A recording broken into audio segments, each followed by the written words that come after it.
여러분, 오늘 밤 우리는 평생 모은 돈을 지키는 일이 단순히 통장 비밀번호를 숨기는 문제가 아니라는 이야기를 나누려고 합니다. 오래 살아보니 사람은 돈을 잃었을 때보다 내가 사람을 잘못 믿었다는 사실을 깨달았을 때 더 오래 무너집니다. 어느 날 평소처럼 전화가 울리고 익숙한 자식 이름이 화면에 뜨고 공손한 목소리가 내 걱정을 대신해 주는 것처럼 들립니다. 바로 그 순간부터 사람은 돈이 아니라 마음으로 판단하기 시작합니다. 이대로 지나가면 당신은 평생 지켜온 재산뿐 아니라 사람을 믿는 마음까지 잃을지도 모릅니다. 요즘의 사기는 무서운 목소리로 협박하는 데서 시작하지 않습니다. 오히려 다정하게 묻고 존중해주고 당신이 아직 쓸모있는 사람이라고 느끼게 만드는 데서 시작합니다. 그러니 편안해지기 전에 잠시 시간을 내어 이 영상에 좋아요를 눌러주시고 구독해주세요. 다만 제가 여기서 하는 이야기가 정말 마음에 드실 때만요. 그리고 지금 어디에서 듣고 계신지 그곳의 현재 시간이 몇 시인지 댓글에 남겨주셔도 좋겠습니다.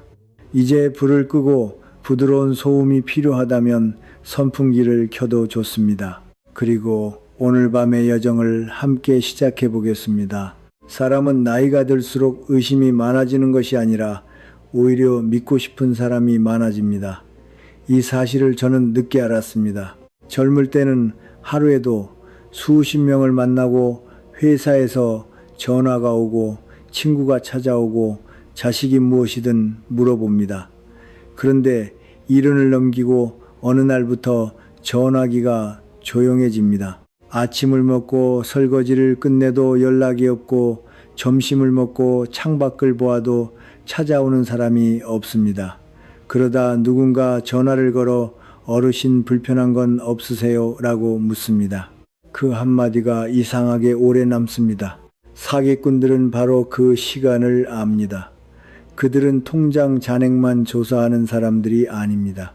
누구와 자주 연락하는지, 혼자 사는지, 자식이 얼마나 자주 찾아오는지, 어떤 말을 들었을 때 마음이 풀리는지까지 살핍니다. 평생 사람을 상대해 온 노인이라면 속지 않을 것 같지만 오히려 오래 살아온 사람일수록 자신이 사람 보는 눈이 있다고 믿기 쉽습니다. 내가 세상을 몇 년 살았는데 그런 걸 모르겠어. 이 생각이 가장 먼저 문을 엽니다. 작년 봄 한 78살 여성이 시장에서 돌아와 장바구니를 내려놓고 잠시 쉬고 있었습니다. 전화가 왔습니다. 상대는 아주 천천히 말했습니다. 어르신 놀라지 마십시오. 어르신 명의로 이상한 거래가 확인됐습니다. 그녀는 처음에는 끊으려고 했습니다. 그런데 상대가 이름과 생년월일 일부를 정확히 말했습니다. 그리고 이렇게 덧붙였습니다. 어르신처럼 침착한 분이면 금방 해결됩니다. 이상하지요. 사람은 협박을 받으면 경계하지만 칭찬을 받으면 경계를 조금 내려놓습니다. 우리 세대는 평생 남에게 패 끼치지 말라는 말을 듣고 살았습니다. 자식에게 돈 이야기를 하는 것도 미안했고 모르는 것을 물어보는 것도 부끄러웠습니다. 은행 창구에서 같은 질문을 2번 하면 직원이 귀찮아할까봐 그냥 고개를 끄덕이기도 했습니다. 자식에게 전화를 걸었다가 엄마 지금 바빠. 나중에 전화할게 라는 말을 2번 들으면 3번째부터는 전화기를 내려놓습니다. 그 작은 서운함이 쌓입니다. 그리고 바로 그 틈으로 낯선 사람이 들어옵니다. 사기꾼은 이상할 만큼 말을 잘 들어줍니다. 무릎이 아프다고 하면 천천히 병원 이야기를 듣고 자식이 멀리 산다고 하면 어르신 많이 외로우시겠네요 라고 맞장구를 칩니다. 어떤 사람은 평생 가족에게도 듣지 못했던 말을 사기꾼에게 처음 듣습니다. 어르신은 참 똑똑하시네요. 말씀을 참 정확하게 하십니다. 저희가 어르신 같은 분을 찾고 있었습니다. 돈을 잃은 뒤 많은 노인들이 가장 먼저 하는 말은 내가 왜 그랬을까입니다. 하지만 조금 더 깊이 들여다보면 그 질문은 돈에 관한 것이 아닙니다. 나는 왜 그 사람 말을 믿고 싶었을까에 더 가깝습니다. 어느 저녁 한 남성이 딸에게 전화하려다 휴대전화를 내려놓았습니다. 지난번 보이스피싱 이야기를 꺼냈다가 딸이 아빠 그런 걸 왜 믿어? 라고 짜증을 냈던 기억 때문이었습니다. 그날 밤 그는 혼자 판단하기로 했습니다. 남에게 무시당하지 않으려고 선택한 침묵이 오히려 자신을 더 위험하게 만든 겁니다. 사람은 돈을 빼앗기는 순간보다 존중받지 못한다고 느끼는 순간 더 고집스러워질 때가 있습니다. 그래서 2016년에 노후 사기를 이해하려면 먼저 한 가지 오래된 생각을 버려야 합니다. 사기를 당하는 사람은 어리석어서 당한다는 생각입니다. 그렇지 않습니다. 많은 경우 사람은 약해서가 아니라 혼자 결정하려고 해서 무너집니다.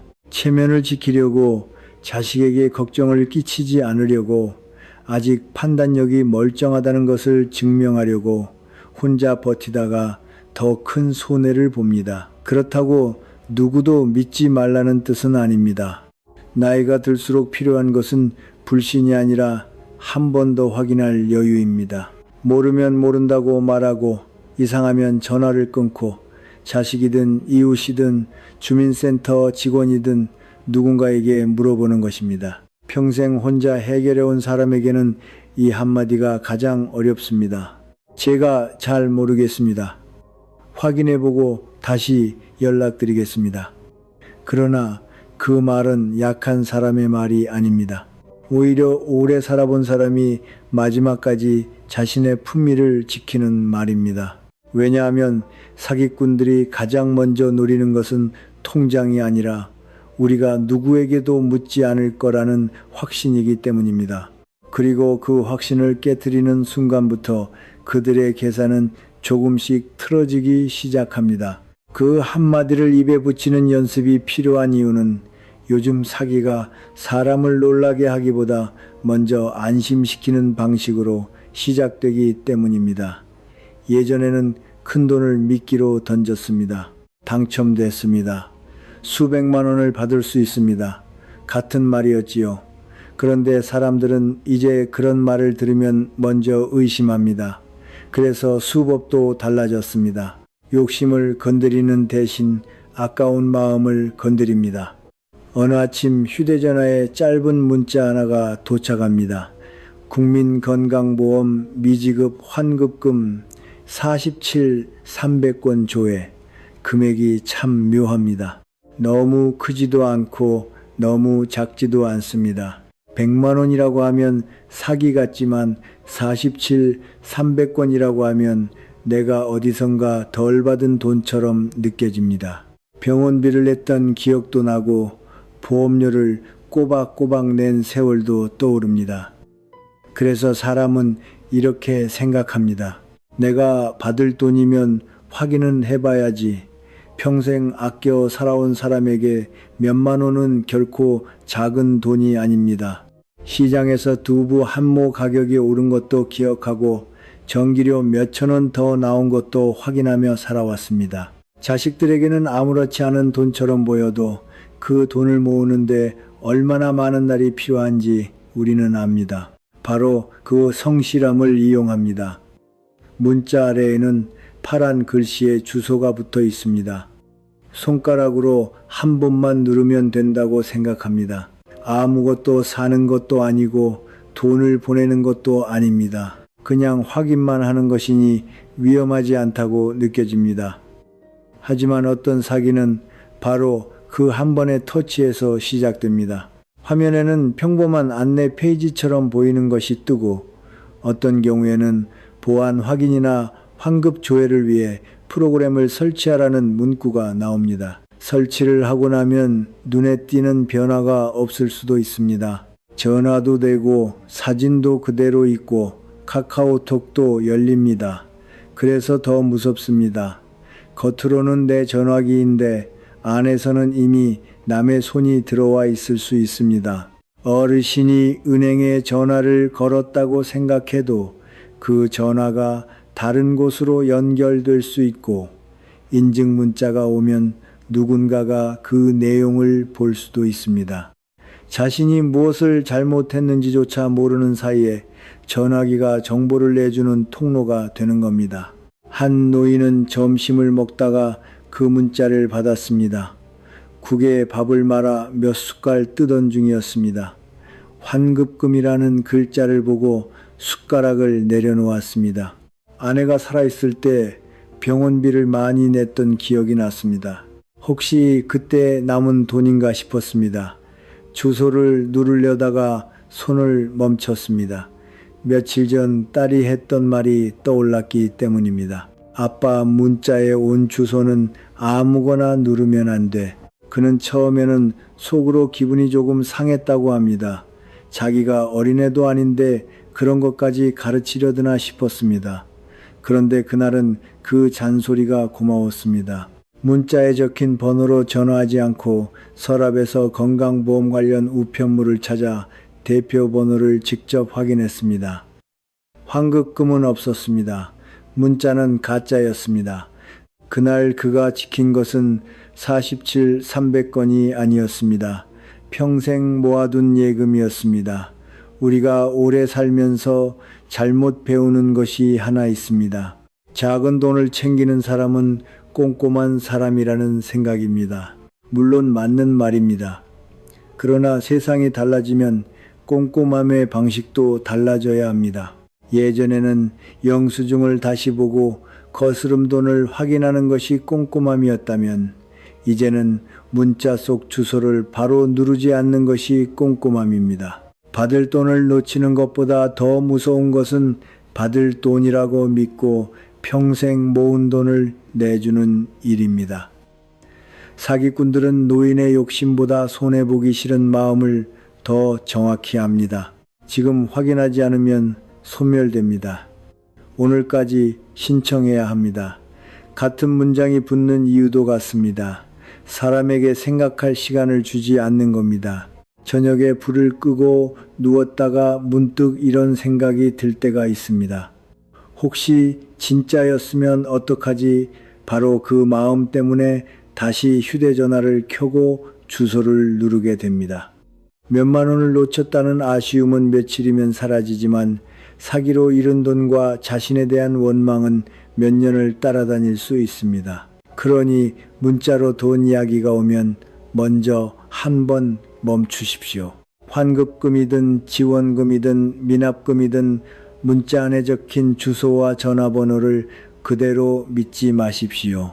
건강보험이면 건강보험 공식 안내문이나 평소 알고 있던 대표 번호를 직접 찾아 확인하고, 은행이면 통장이나 카드 뒷면의 번호를 이용하십시오.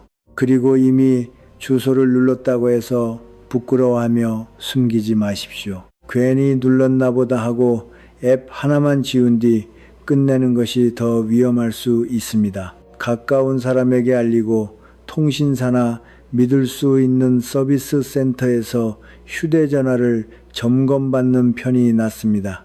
은행 계좌도 이상한 움직임이 없는지 확인해야 합니다. 사람은 실수해서 위험해지는 것이 아니라 실수를 숨기려고 할 때 더 깊이 들어갑니다. 평생 돈을 아껴온 습관은 부끄러운 것이 아닙니다. 오히려 우리 세대가 가족을 먹여 살린 힘이었습니다. 다만 이제 그 습관 위에 새로운 습관 하나를 더 얹어야 합니다. 몇만 원이 아깝다고 느껴지는 순간일수록 바로 누르지 않는 것, 확인하고 싶을수록 문자 밖으로 나가 확인하는 것, 그 두 가지를 기억하면 됩니다. 돈을 지키는 사람은 모든 것을 아는 사람이 아니라 작은 의심 하나를 귀찮아하지 않는 사람입니다. 문자 하나를 의심하는 습관을 들였다면 그 다음에는 더 어려운 것을 의심할 줄 알아야 합니다. 바로 가족의 이름과 가족의 목소리입니다. 사람은 낯선 번호보다 익숙한 이름 앞에서 훨씬 빨리 마음을 엽니다. 사기꾼들이 그 사실을 모를 리 없습니다. 어느 날 카카오톡으로 이런 메시지가 옵니다. 엄마, 나 휴대폰 액정 깨져서 수리 맡겼어. 지금 친구 폰이야. 이 한 줄만 보면 특별할 것이 없습니다. 실제로 자식이 휴대전화를 떨어뜨릴 수도 있고 번호가 바뀌는 일도 있습니다. 그래서 처음부터 의심하기 어렵습니다. 그 다음 문장이 붙습니다. 지금 인증이 안 돼서 그런데 문화상품권 좀 대신 사줄 수 있어. 그리고 마지막에 꼭 이런 말이 따라옵니다. 전화는 못 받아. 여기 좀 시끄러워. 사람 마음은 여기에서 갈립니다. 이상하다고 느끼면서도 혹시 진짜 자식이면 어쩌나 하는 걱정이 앞섭니다. 부모는 자식이 돈을 달라고 할 때보다 곤란하다고 할 때 더 약해집니다. 평생 그렇게 살아왔기 때문입니다. 아이가 어릴 때 열이 나면 밤새 이마를 짚었고 학교에서 무슨 일이 생기면 내 일보다 먼저 달려갔습니다. 그 습관은 자식이 50살이 되어도 쉽게 없어지지 않습니다. 그래서 사기꾼들은 돈부터 요구하지 않습니다. 먼저 걱정을 만듭니다. 한 할머니는 손주 사진이 걸린 카카오톡 프로필을 보고 의심을 내려놓았습니다. 사진 속 아이는 분명 자기 손주였습니다. 웃는 얼굴도 익숙했고 입고 있는 옷도 본 적이 있었습니다. 그런데 그 사진은 가족 단체방이나 공개된 인터넷 계정에서 가져온 것이었습니다. 그녀는 상품권을 사러 집을 나섰습니다. 문을 잠그고 엘리베이터를 기다리다가 문득 이상한 생각이 들었습니다. 손주는 평소 할머니에게 돈 이야기를 할 때 먼저 목소리를 들려주던 아이였습니다. 그래서 다시 메시지를 보냈습니다. 목소리 좀 들려줘. 답장이 왔습니다. 지금은 안 돼. 그 한마디에서 손이 멈췄습니다.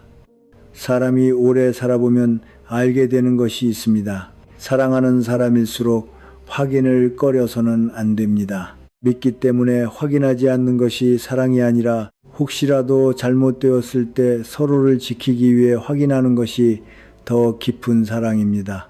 그런데 최근에는 이 확인마저 어려워졌습니다. 목소리까지 흉내내기 때문입니다.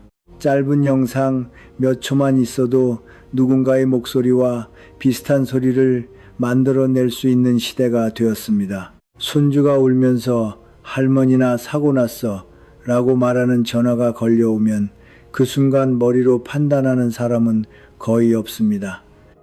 가슴이 먼저 움직입니다. 어느 노인은 실제로 그런 전화를 받았습니다. 수화기 너머에서 어린아이 울음소리가 들렸습니다. 할아버지 나야, 나 사고 났어. 곧이어 낯선 남자가 전화를 이어받았습니다. 손자분이 교통사고를 냈습니다. 지금 합의하지 않으면 일이 커집니다. 노인은 순간 숨이 막혔다고 했습니다. 손자 이름도 맞았습니다. 학교도 알고 있었습니다. 그 정보를 어디서 알았는지 생각할 겨를도 없었습니다. 그때 할머니가 옆에서 물었습니다. 우리 손주 맞으면 지난번에 우리 집에서 뭐 먹었는지 물어봐. 그 짧은 질문 하나에 통화가 흔들렸습니다. 상대는 대답하지 못했습니다. 이 장면을 가볍게 보면 안 됩니다. 앞으로는 목소리만으로 가족을 확인하기 어려운 시대가 올 수 있습니다. 아니, 이미 그런 상황이 시작됐다고 보는 편이 안전합니다. 그래서 가족끼리 인터넷에 없는 질문 하나를 정해두는 것이 좋습니다. 어릴 때 집에서 부르던 별명 가족끼리만 아는 여행의 실수 오래전 아버지가 해외에서 처음 사온 물건처럼 검색해도 나오지 않는 것이 좋습니다. 질문은 거창할 필요가 없습니다. 우리 집 질문 하나만 하자. 그 말이면 됩니다. 그리고 자식들에게도 부탁해야 합니다. 손주 얼굴과 목소리가 그대로 나오는 영상을 누구나 볼 수 있는 곳에 너무 많이 올리지 말라고요. 예전에는 가족 사진을 많이 보여주는 것이 자랑이었지만 지금은 공개된 정보가 누군가에게는 재료가 될 수 있습니다. 여기서 중요한 것은 겁을 먹고 아무것도 하지 않는 것이 아닙니다. 자식이 연락해와도 다 의심하라는 뜻도 아닙니다. 다만 급할수록 원래 알고 있던 번호로 직접 전화하는 습관을 들이라는 겁니다. 새 번호로 엄마 나야라는 문자가 오면 그 번호로 계속 대화하지 말고 저장돼 있던 자식 번호로 전화를 거십시오. 전화를 못 받는다고 하면 조금 기다렸다가 다시 확인하면 됩니다. 정말 급한 일이라면 몇 분의 확인 때문에 무너지지 않습니다. 하지만 사기는 그 몇 분을 견디지 못합니다. 사람을 속이는 쪽에서는 시간이 길어질수록 거짓말이 흔들리기 때문입니다. 그래서 지금 당장 아빠한테는 말하지 마, 전화하지 마 같은 말을 반복합니다. 가족을 지키고 싶은 마음은 약점이 아닙니다. 다만 그 마음이 너무 빠르게 움직일 때 잠시 붙잡아줄 장치가 필요합니다. 목소리는 이제 증거가 아닐 수 있습니다. 사진도 증거가 아닐 수 있습니다. 급한 말보다 오래 알고 지낸 가족만의 기억 하나가 더 정확할 때가 있습니다.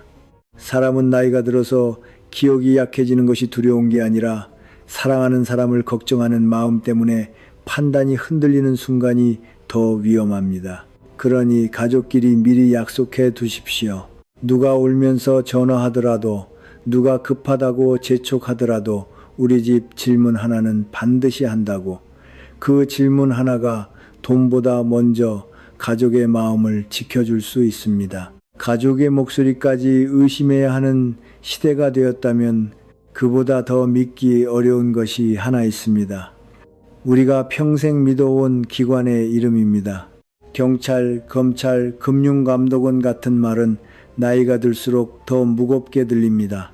잘못한 것이 없어도 검찰입니다 라는 말 한마디를 들으면 가슴이 먼저 내려앉습니다. 사기꾼들은 그 무게를 아주 정확하게 이용합니다. 전화는 대개 차분하게 시작됩니다.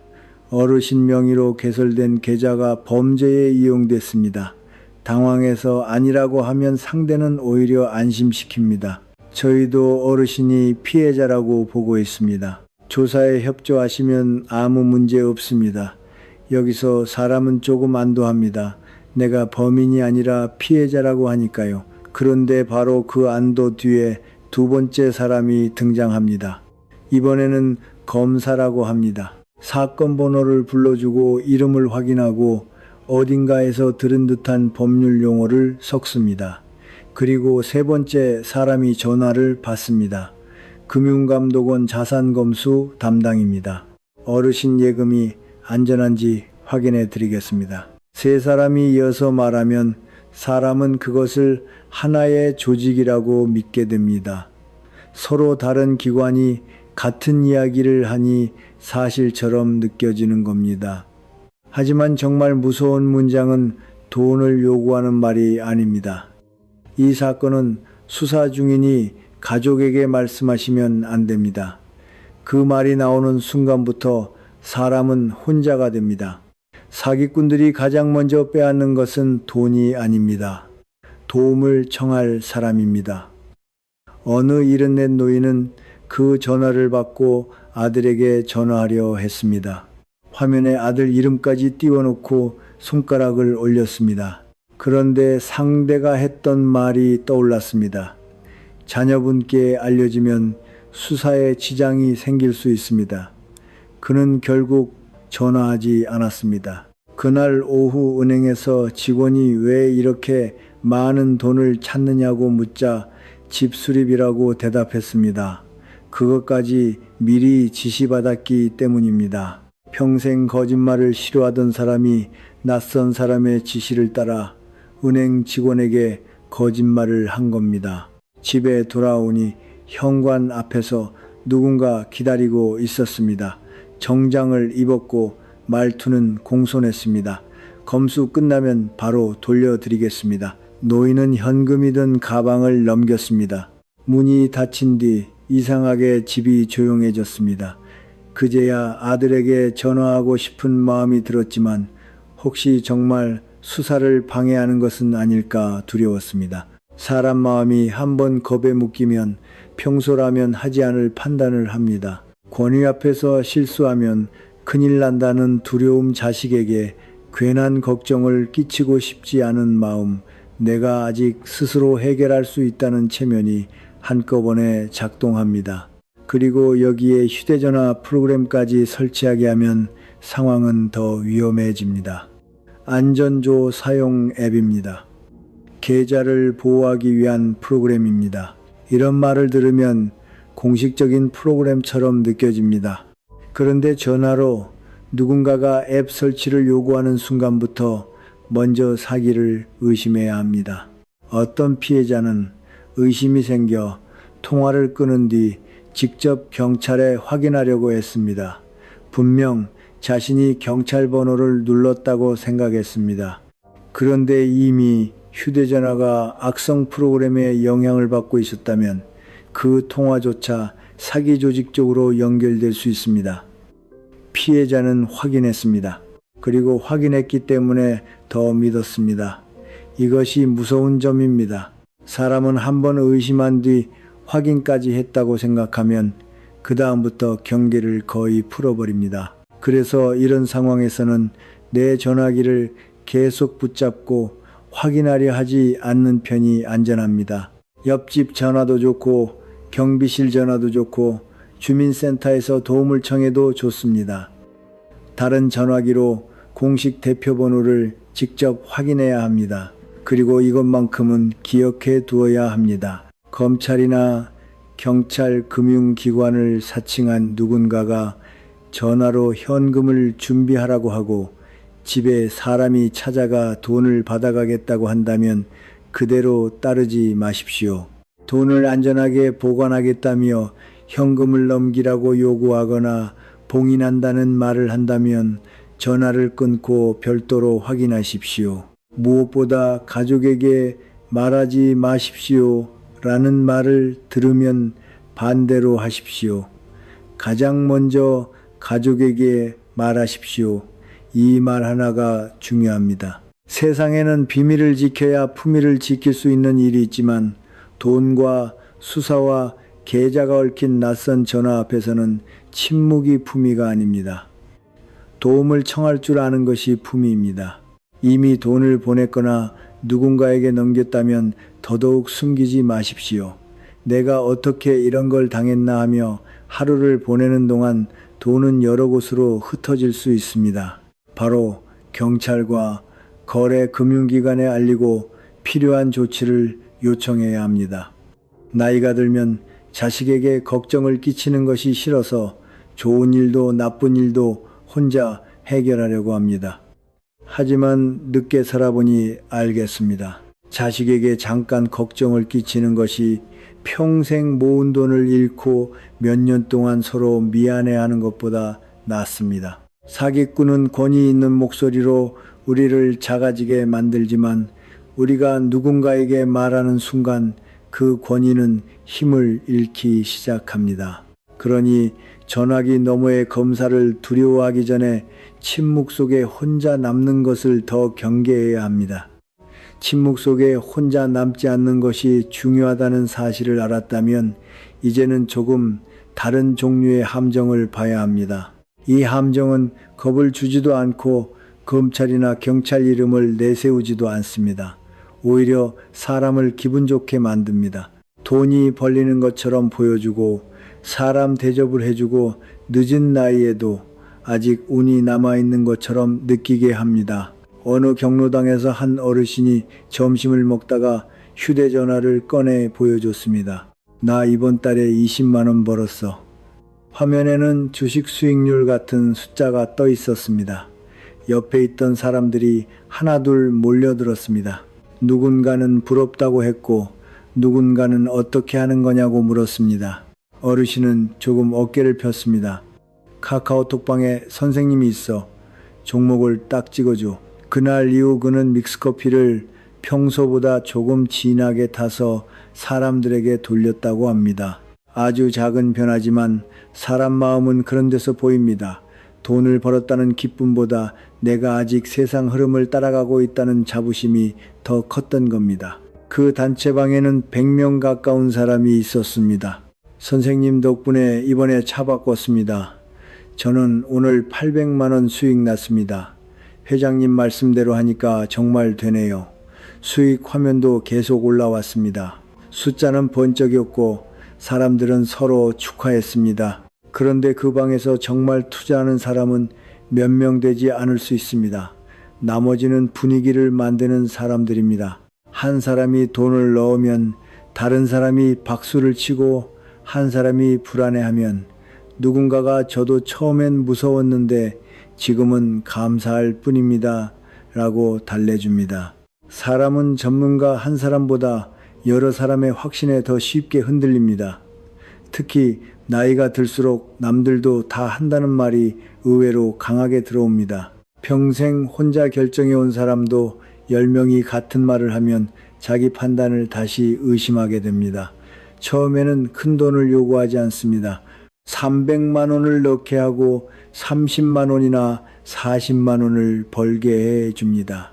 더 중요한 것은 그 돈을 실제로 출금할 수 있게 해준다는 겁니다. 통장에 돈이 들어옵니다. 사람은 그 순간 안심합니다. 사기였으면 돈을 어떻게 돌려주겠어? 바로 그 생각이 다음 문을 엽니다. 한 노인은 처음 넣은 돈으로 이익을 보고 난 뒤 적금을 깨서 4천만 원을 넣었습니다. 화면에는 8천만 원이 넘는 숫자가 나타났습니다. 그는 그날 밤 잠이 오지 않았다고 했습니다. 평생 이렇게 빨리 돈이 늘어나는 것을 본 적이 없었기 때문입니다. 다음 날 출금 버튼을 눌렀습니다. 그러자 세금을 먼저 내라고 했습니다. 세금을 냈더니 수수료가 필요하다고 했습니다. 수수료를 냈더니 보증금이 필요하다고 했습니다. 그제야 이상하다는 생각이 들었습니다. 하지만 이미 너무 많이 들어갔습니다. 사람은 손해가 작을 때보다 커졌을 때 더 멈추기 어렵습니다. 지금 포기하면 그동안 넣은 돈이 모두 없어질 것 같기 때문입니다. 그래서 한 번 더 보내고 또 한 번 더 보냅니다. 늦게 살아보면 알게 됩니다. 사람을 가장 깊이 끌어당기는 것은 큰 성공이 아니라 처음 한 번의 작은 성공입니다. 그 한 번이 믿음을 만듭니다. 그래서 출금이 한 번 됐으니 안전하다는 생각은 버려야 합니다. 오히려 처음 출금이 너무 쉽게 된다면 그것이 다음 큰 돈을 끌어들이기 위한 미끼인지 의심해야 합니다. 그런데 돈을 움직이는 함정은 투자방에만 있는 것이 아닙니다. 동네 빈 상가에 어느 날 간판이 붙습니다. 건강 강좌 무료 체험. 첫날에는 참기름 한 병을 줍니다. 둘째 날에는 계란 한 판을 줍니다. 며칠 지나면 수거제가 애자 젊은 직원들이 이름을 외웁니다. 김 어머니, 오늘 무릎은 좀 어떠세요? 어깨도 주물러 줍니다. 손도 잡아줍니다. 어떤 분은 이런 말을 합니다. 우리 아들도 내 무릎은 안 주물러줘. 그 말 안에 답이 다 들어 있습니다. 사람이 사고 싶은 것은 물건이 아니라 대접일 때가 있습니다. 무료 효도 관광버스를 타고 밥을 먹고 노래를 듣고 몇 주 동안 이름을 불리다 보면 그곳은 가게가 아니라 모임처럼 느껴집니다. 마지막 날 고가의 건강기기나 매트가 나옵니다. 앞줄 몇 사람이 먼저 손을 듭니다. 박수가 터집니다.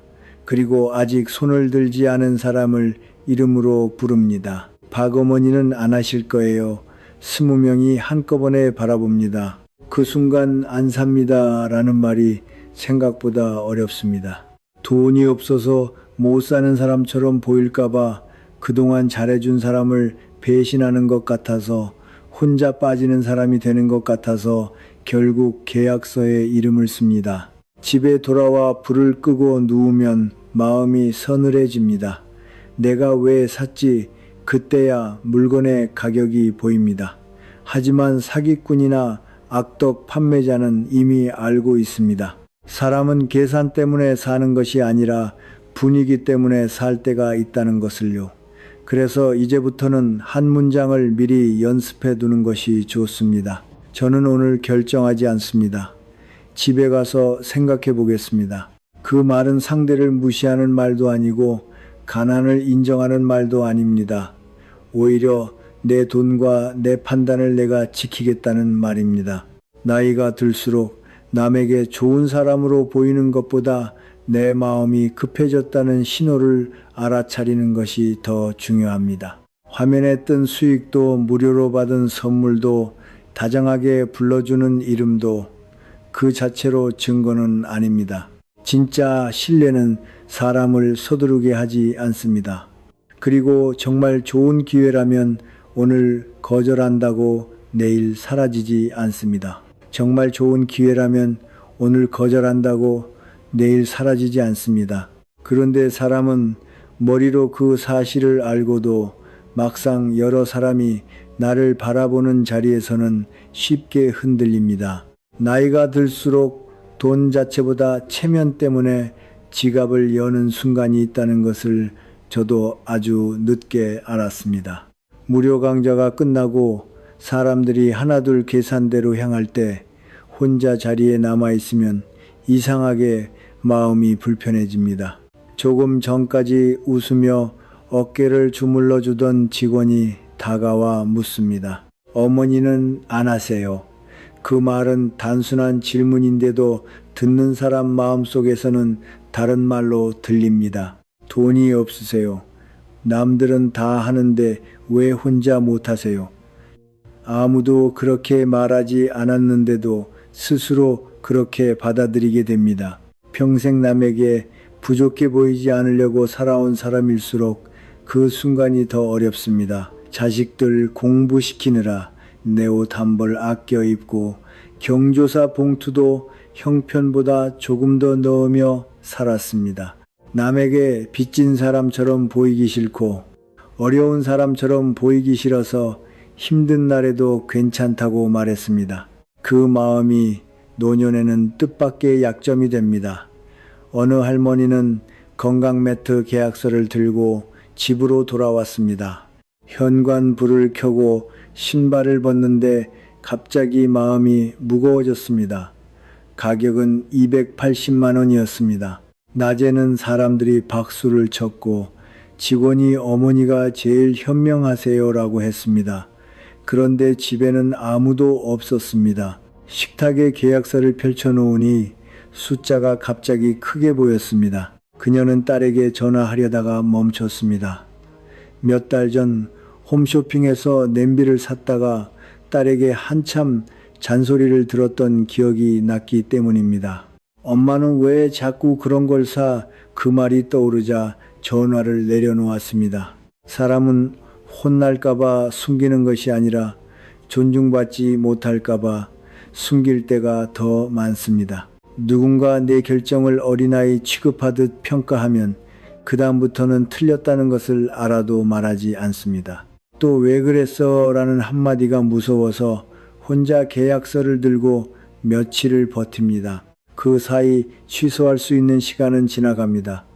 그래서 노후의 사기를 막으려면 노인만 조심해야 하는 것이 아닙니다. 자식도 달라져야 합니다. 부모가 실수했다고 해서 첫 마디부터 따지면 안 됩니다. 왜 그런 걸 믿었어? 내가 몇 번이나 말했잖아. 엄마는 이제 돈 쓰지 마. 이런 말은 순간 속은 시원할지 몰라도 다음 피해를 더 크게 만들 수 있습니다. 부모는 그 다음부터 숨깁니다. 사기꾼에게는 오히려 좋은 조건이 됩니다. 누구에게도 말하지 않는 사람이 가장 다루기 쉽기 때문입니다. 오래 살아보니 사람을 지키는 말은 옳은 말보다 다시 말할 수 있게 해주는 말입니다. 괜찮아. 같이 확인해보자. 그 한마디가 있어야 부모가 다음번에 전화할 수 있습니다. 반대로 노인 자신도 한 가지 생각을 내려놓아야 합니다. 자식에게 물어본다고 해서 내가 판단력이 없는 사람이 되는 것은 아닙니다. 평생 우리는 혼자 결정하는 사람을 강한 사람이라고 배웠습니다. 하지만 후반부 인생에서는 강함의 모양이 조금 달라집니다. 혼자 결정하지 않아도 되는 일을 굳이 혼자 짊어지지 않는 사람이 더 단단합니다. 식당 모임에서 누군가 좋은 투자처를 소개해도 그 자리에서 대답하지 않아도 됩니다. 경로당 친구가 이건 오늘까지만 된다고 해도 웃으며 말할 수 있습니다. 나는 하루 자고 결정할게. 직원이 이름을 부르며 계약서를 내밀어도 똑같습니다. 오늘은 안 합니다. 그 말을 크게 설명할 필요도 없습니다. 왜 안 사는지, 돈이 있는지 없는지, 자식과 의논해야 하는지까지 모두 밝힐 이유가 없습니다. 나이가 들수록 설명을 줄일수록 품위가 생기는 순간이 있습니다. 거절은 상대를 공격하는 일이 아닙니다. 내 시간과 판단을 다시 내 손에 가져오는 일입니다. 한 노인은 이런 말을 습관처럼 썼다고 합니다. 좋은 물건이면 내일도 좋은 물건이겠지요. 그 말 뒤에는 더 이상 설명을 붙이지 않았습니다. 이상하게도 상대가 재촉할수록 오히려 판단이 쉬워졌다고 했습니다. 정말 좋은 물건을 파는 사람은 하루 생각하겠다는 말을 두려워하지 않지만 사람 마음이 식기 전에 계약을 받아야 하는 사람은 계속 서두르기 때문입니다. 우리가 경계해야 할 것은 가격표만이 아닙니다. 마음이 급해지는 순간입니다. 사람들이 나를 바라보는 것이 불편해지는 순간, 거절하면 미안할 것 같은 순간, 돈이 없다고 생각할까봐 자존심이 움직이는 순간에 지갑을 닫아야 합니다. 그때 집으로 돌아오십시오. 물을 한 잔 마시고 불을 켜고 계약서를 식탁 위에 놓고 다시 보십시오. 낮에는 필요해 보였던 물건이 밤에는 전혀 다르게 보일 수 있습니다. 그리고 가족에게 전화하십시오. 잔소리를 들을까 두렵다면 먼저 이렇게 말해도 좋습니다. 나를 혼내려고 하지 말고 이것만 같이 봐줘. 그 한마디로 관계의 방식도 바뀔 수 있습니다. 노년의 품위는 모든 일을 혼자 해결하는 데 있지 않습니다. 필요 없는 것을 당당히 거절하고 모르는 것은 묻고 실수했을 때 숨지 않는 데 있습니다. 남들이 나를 어떻게 볼까 하는 마음 때문에 평생 모은 돈을 내놓을 이유는 없습니다. 없는 사람처럼 보이는 것이 두려워서 필요 없는 것을 사는 순간 우리는 돈보다 더 중요한 것을 잃습니다. 내 판단을 내가 존중하는 마음입니다. 이제부터는 남의 박수보다 집에 돌아왔을 때 마음이 편한 선택을 하십시오. 그 선택이 훨씬 오래 갑니다. 그런데 사람의 판단을 흔드는 것은 물건을 사게 하는 압박만이 아닙니다. 더 무서운 것은 내가 아직 누군가에게 필요한 사람이라는 느낌을 이용하는 일입니다. 돈이 급한 사람에게는 일당이 미끼가 되고 외로운 사람에게는 어르신 같은 분이 필요합니다. 라는 말이 미끼가 됩니다. 어느 전봇대에 작은 종이 한 장이 붙어 있습니다. 서류, 수고, 도우미, 모집. 일당 15만 원, 60세 이상 우대, 경력 무관, 글자가 큽니다 하는 일도 어려워 보이지 않습니다. 젊은 사람에게는 별것 아닌 광고처럼 보여도 일자리를 찾다가 몇 번이나 나이 때문에 거절당한 사람에게는 다르게 보입니다. 아파트 경비 일을 10년 넘게 하다가 어느 날 관리소장에게 이런 말을 들은 노인이 있었습니다. 어르신 이번에는 조금 젊은 분으로 바꾸려고 합니다. 그는 화를 내지 않았습니다. 예, 그러시지요. 그 말만 하고 경비실을 나왔습니다. 그러나 집으로 돌아온 뒤에는 오래 앉아 있었다고 합니다. 아침마다 주민들이 지나가며 인사하던 자리, 택배기사가 물어보던 자리, 아이들이 학교에서 돌아오는 것을 보던 자리가 하루아침에 없어졌습니다. 그 뒤 주민센터에서 노인 일자리를 신청했지만 기다리라는 말만 들었습니다. 몇 달이 지나도 연락은 없었습니다. 사람이 일을 잃으면 돈만 잃는 것이 아닙니다. 아침에 일어날 이유 하나가 사라지고 누군가 나를 찾을 이유 하나가 사라집니다. 그러다 낯선 사람이 말합니다. 저희가 어르신 같은 분을 찾고 있었습니다. 그 말이 얼마나 깊이 들어오는지 젊은 사람은 잘 모릅니다. 노인은 처음에는 서류만 받아오는 일이라고 들었습니다. 금융회사에서 고객에게 전달한 서류를 다시 수거하는 일이라고 했습니다. 나이가 많은 고객들이 젊은 직원을 경계하니 연세 있는 분이 가면 안심한다는 설명도 붙었습니다. 듣고 보면 그럴듯합니다. 계약서도 제대로 없었지만 상대는 오히려 노인의 경력을 칭찬했습니다. 손도 정확하시고 말투도 공손하시네요. 요즘 젊은 사람들은 이런 일을 못합니다. 평생 일하면서 수없이 들었던 말이지만 이를 잃고 난 뒤에는 한 번도 듣지 못했던 말이었습니다. 그날 밤 그는 일당 15만 원보다 그 말을 더 오래 생각했습니다. 나 같은 사람을 찾고 있구나. 이것이 가장 위험한 지점입니다. 사기는 사람의 부족한 곳을 돈으로만 채우려 하지 않습니다. 존재감을 채워줍니다. 처음에는 봉투 하나만 받아오라고 합니다. 어르신은 그냥 전달만 하시면 됩니다. 집에 도착하면 상대가 미리 알려준 말을 합니다. 금융기관 직원인 것처럼 자신을 소개하고 서류를 확인하고 봉투를 받아옵니다. 어떤 집에서는 현금이 들어 있습니다. 이상한 생각이 들지만 이미 시작했기 때문에 스스로 설명합니다. 나는 돈을 훔치는 사람이 아니야. 나는 그냥 심부름하는 사람이야. 위에서 시키는 대로 전달만 하는 거야. 사람은 잘못을 저지를 때보다 잘못이 아닐 이유를 만들어낼 때 더 멀리 가기도 합니다. 첫 번째 봉투를 넘기고 일당을 받으면 그 다음부터 마음의 선이 조금씩 낮아집니다. 두 번째 집에서는 할머니가 봉투를 손에서 놓지 못합니다. 이거 없으면 나중에 장례 치를 돈도 없어요. 그 말을 들으면 손이 떨립니다. 집으로 돌아와 불을 끄고 누우면 얼굴이 떠오릅니다. 이제 그만해야겠다고 생각합니다. 그런데 다음날 전화가 옵니다. 어르신이 아니면 이 일이 안 돌아갑니다. 그리고 일당이 올라갑니다. 15만 원이 20만 원이 됩니다. 하지만 정말 사람을 붙잡는 것은 그 돈만이 아닙니다. 위에서도 어르신 칭찬합니다. 이런 말을 듣는 순간 사람 마음은 다시 약해집니다. 평생 가족의 기둥으로 살았던 사람이 어느 날부터 짐이 된 것 같다고 느낄 때 누군가 다시 기둥이라고 불러주면 그 말을 쉽게 버리지 못합니다. 그래서 노인을 이용한 수거책 모집은 특히 잔인합니다. 한쪽에서는 노인의 돈을 빼앗고 다른 쪽에서는 또 다른 노인을 이용해 그 돈을 받아오게 합니다. 피해자와 전달책 모두 같은 마음을 이용당합니다.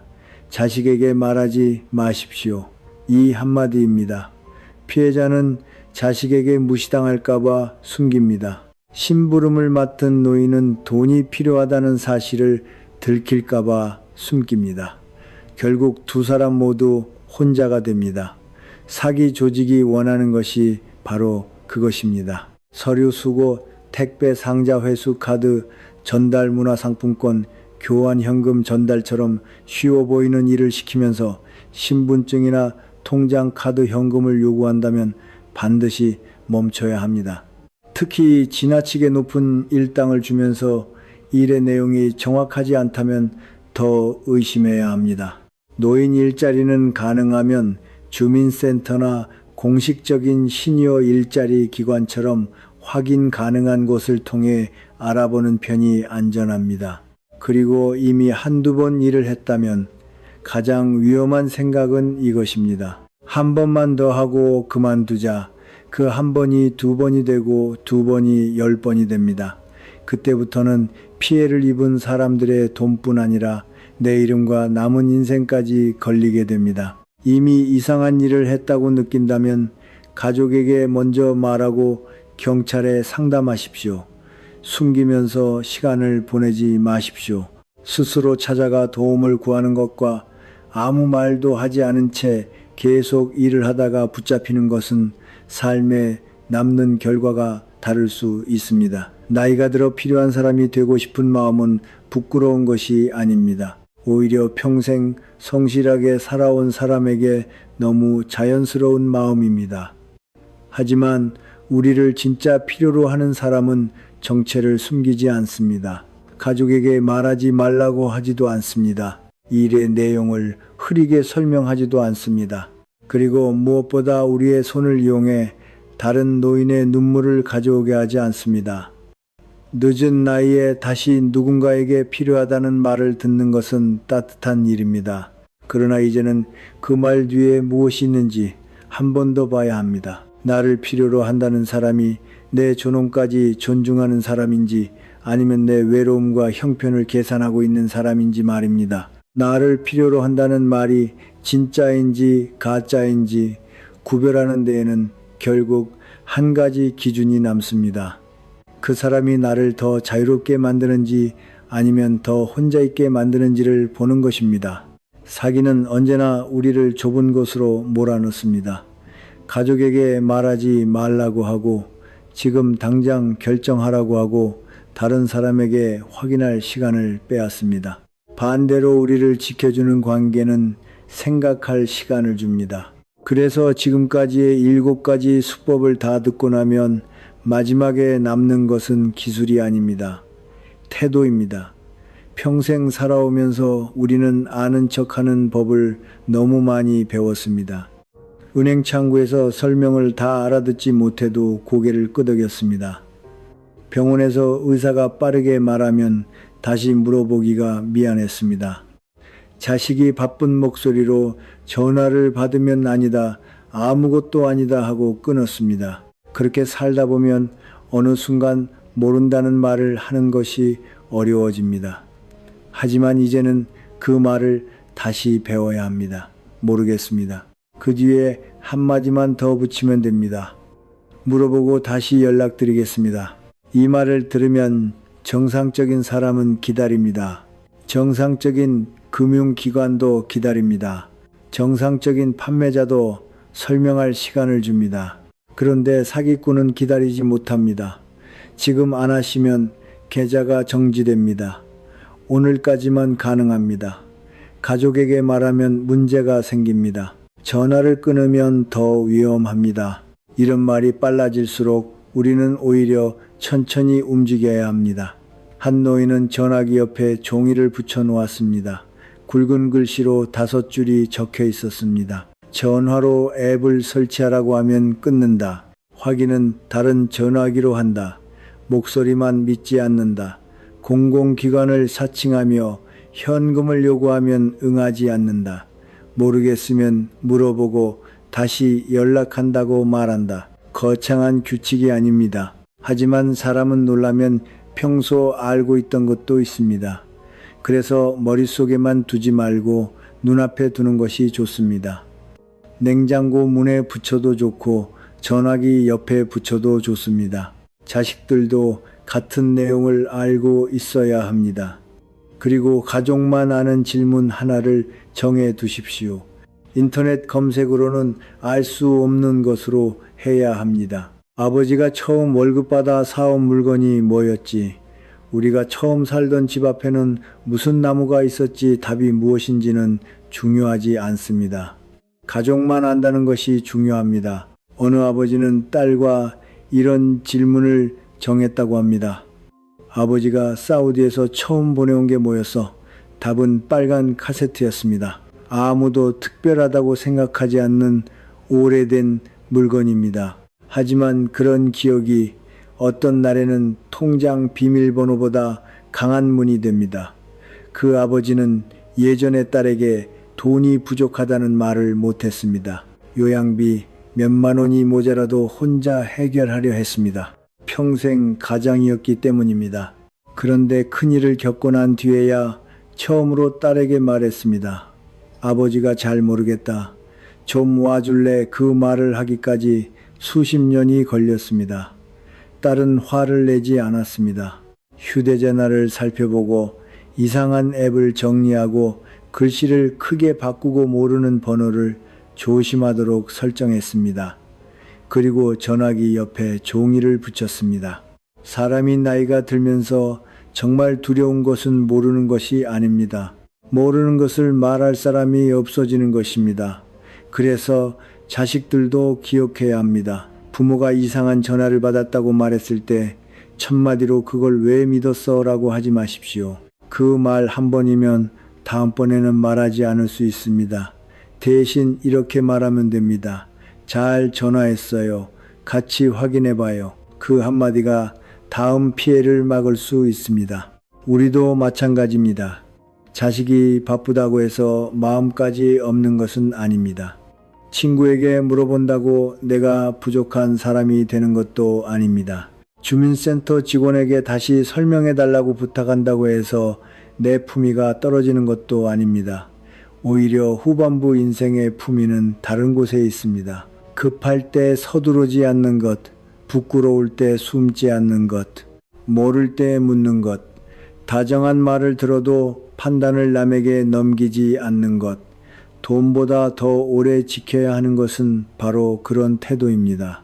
사기를 당한 사람 중에는 돈을 잃은 뒤 몇 년 동안 자기 자신을 용서하지 못하는 분도 있습니다. 내가 바보였지, 내가 욕심을 냈지, 내가 왜 그 말을 믿었을까? 밤에 불을 끄면 그 생각부터 떠오릅니다. 하지만 잘못을 돌아보는 것과 자신을 모욕하는 것은 다릅니다. 사기꾼의 책임까지 피해자가 등에 지고 살 필요는 없습니다.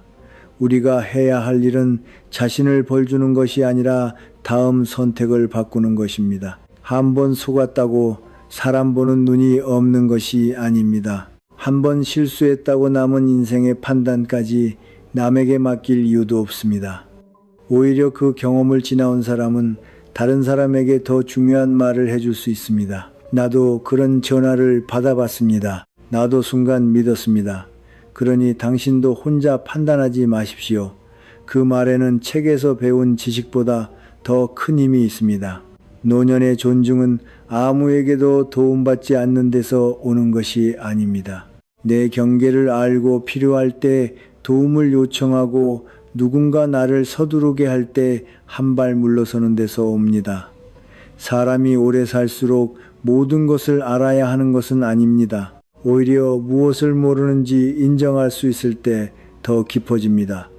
그리고 그 깊이가 마지막까지 우리 돈과 관계와 마음을 함께 지켜줍니다. 지금까지의 이야기를 모두 기억하려고 애쓰지 않으셔도 됩니다. 오늘 밤에는 몇 가지만 마음에 나오면 충분합니다. 문자로 환급금이나 지원금이 왔다고 해도 바로 주소를 누르지 마십시오. 자식이나 손주가 급하다고 연락해 와도 원래 알고 있던 번호로 다시 확인하십시오. 목소리가 아무리 익숙해도 가족만 아는 질문 하나를 던져보십시오. 검찰이나 경찰 금융기관 이름이 나오더라도 겁부터 먹지 마십시오. 가족에게 말하지 말라는 순간 오히려 가족에게 알리십시오. 앱을 설치하라고 하거나 현금을 준비하라고 하면 멈추십시오. 투자방에서 누군가 큰 돈을 벌었다고 자랑해도 화면 속 숫자를 내 돈이라고 생각하지 마십시오. 처음 한번 출금이 되었다고 안심하지도 마십시오. 무료 선물을 받았다고 반드시 무엇을 사야 하는 것은 아닙니다. 사람들이 모두 손을 들어도 나는 들지 않아도 됩니다. 누군가 나를 필요한 사람이라고 불러주더라도 그 말 때문에 이상한 심부름을 할 이유는 없습니다. 그리고 무엇보다 기억하십시오. 모르겠다고 말해도 됩니다. 오늘 결정하지 않아도 됩니다. 자식에게 물어봐도 됩니다. 실수했다면 숨기지 않아도 됩니다. 우리는 평생 너무 많은 일을 혼자 견뎌왔습니다. 가족을 먹여 살렸고 아픈 사람을 돌봤고 돈이 부족한 날에도 남에게 티내지 않았습니다. 그 세월이 우리를 단단하게 만들었지만 때로는 도움을 청하지 못하는 사람으로도 만들었습니다. 이제는 조금 다르게 살아도 됩니다. 모든 전화를 끝까지 들어줄 필요도 없고 모든 사람에게 친절하게 설명할 필요도 없습니다. 이상하면 끊어도 됩니다. 급하면 기다려도 됩니다. 누군가 서운해 하더라도 내 평안을 먼저 지켜도 됩니다. 오늘 밤 전화기 옆에 종이 한 장만 붙여보십시오. 모르겠습니다. 물어보고 다시 연락드리겠습니다. 그리고 그 아래 가족만 아는 질문 하나를 적어 두십시오. 그 두 줄이면 충분합니다. 남은 인생에서는 돈만 지키는 것이 아니라 내 판단과 품위와 평안도 함께 지켜야 합니다. 우리는 그럴 자격이 있습니다. 조금 천천히 믿고 조금 더 확인하고 혼자 감당하지 않는 삶을 살아도 됩니다. 그렇게 살아도 늦지 않았습니다.